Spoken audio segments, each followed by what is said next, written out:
छेड़ रहे हो दोनों को। अब ये कौन है?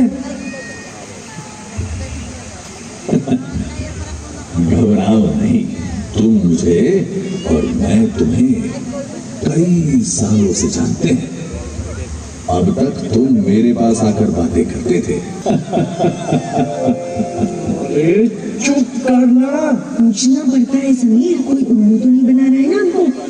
सबूत तो, हाँ आपसे बात कर रही हूँ। सबूत तो बरगद भाई साहब, आप पेड़ ही बोल रहे हो। वडोदरा क्यों? कोई ऐसे वैसे बेवकूफ नहीं बना सकता।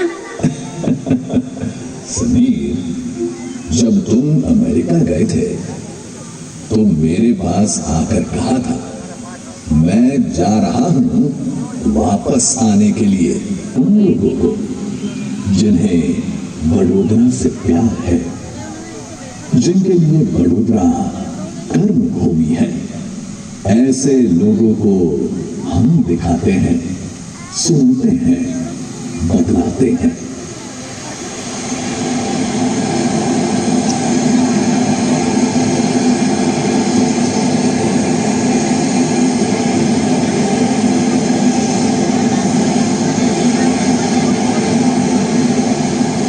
संस्कारी नदी का प्राकृतिक इतिहास विश्वामित्री नदी के तट से शुरू होता है। किनारे किनारे कबीले आम बसे और कबीलों ने शहर का रूप लिया। आज इस शहर को आप वडोदरा के नाम से जानते हैं, जो कभी बड़पत्र वडोदरा था।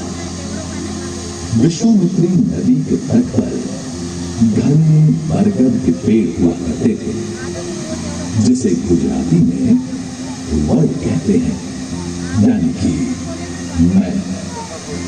मेरे नाम से ये शहर का नाम वडोदरा बना। इससे पहले इस शहर का नाम चंद्रावती और वीरावती भी था। सयाजीराव गायकवाड़ जैसे राजा ने वडोदरा की गाथा में 4 चांद लगा दिए। उन दिनों से गौ रक्षा से लेकर पहलवानी के अखाड़ों पर, मतलब संस्कार से लेकर संस्कृति तक का जतन होता था। अतीत की खिड़की से झांक के देखें तो 10वीं 11वीं सदी में महाकाली मां के मंदिर की ध्वजा पावा